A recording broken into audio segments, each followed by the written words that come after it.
Hey everyone, Raj here. I hope you guys are well. I am back again, this time with a review on a fragrance from the house of Eau d'Italie.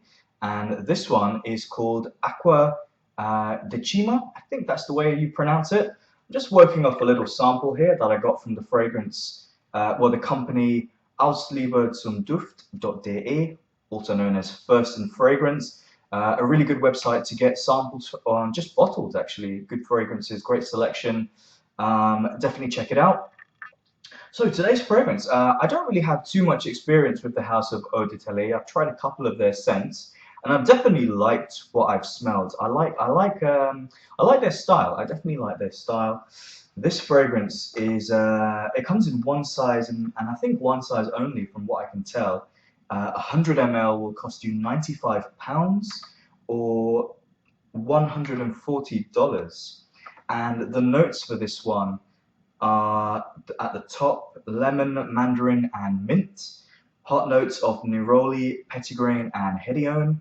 And in the base notes, there is white wood, woods, and vetiver.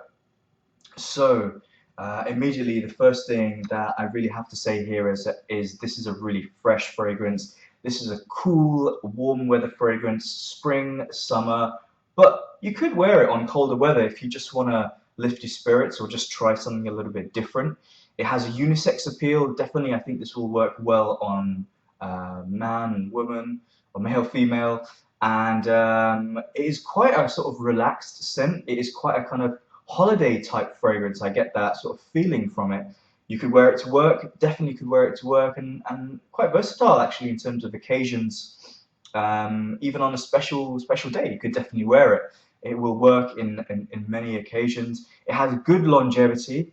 It lasts for a fresh kind of citrus dominated fragrance. It lasts for, I definitely got the whole working day, which is probably for me, I don't know, that could be like 10 hours or one of those fragrances that I might spray on at around 8 o'clock in the morning, and by the time I come home at around 7, it was still going. It was still kind of present, so I could pick up on it. So good performance. Yeah, no complaints there. I really like this fragrance. It's great from top to bottom. And talking of the top of what I get is this creamy citrus with this almost watery, aquatic kind of cucumber type accord. Now, I don't know where that's kind of coming from, but it is quite sharp, but it's kind of taken over by this watery, aquatic type vibe. Cucumber obviously is quite the fruit, the vegetable itself is very sort of watery and has a distinct aroma, which I do feel is kind of in this fragrance. It's definitely there along with this really sharp, bracing mint accord, which is very lively, very refreshing, and that pretty much is actually the whole fragrance. Really, there are a few nuances in there which I've picked up on also, which include a kind of floral accord in there, a kind of almost jasmine-like accord, but it's not very obvious.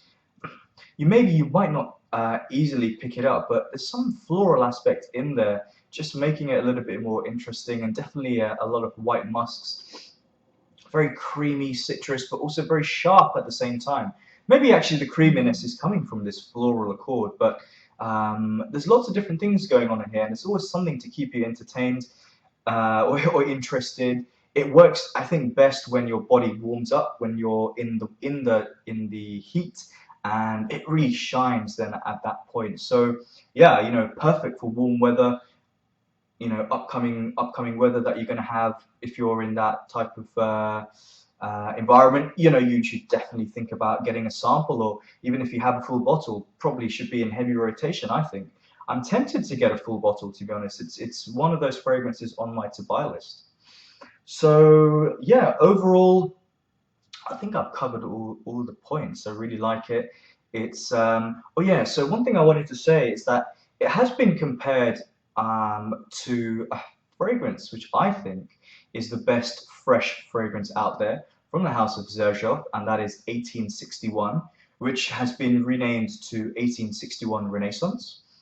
Yep, there are definitely similarities. There is citrus and mint and this white musk accord. But there are slight variations, and I feel the citrus in the Zerjov is better. I think that fragrance is better. I think you can own both, though. I do feel that they do go on a slightly different path, but they're kind of parallel, if you see what I mean. Um, yeah, I think you could own both, but if maybe money is maybe a bit of an option, or a bit of a you want to save a little bit, then Acqua Decima from Eau d'Italie is the winner. But I think 1861 Renaissance has a better smell. So, in terms of rating for this fragrance, I think it's really good. I have to give it a high score. I'm going to go with 8 out of 10. It is really good. I have smelt, I think, citrus fragrances and fresher fragrances that do a better job than this, but this is one of the best for me and definitely worth checking out. So, what do you think, guys? Have you tried this fragrance? Do you like any other fragrances better from the house? Have you got any recommendations for me? Because I don't know too much about this house, if I'm honest. I know this one, and I think it's called Baum du Doge or something like that, which was interesting.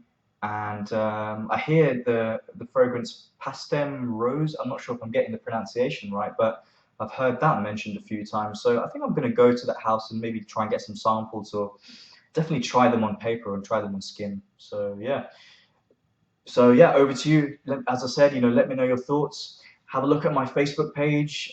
Hit the like button if you like what you see, and I'll see you soon, guys. Take care. Bye.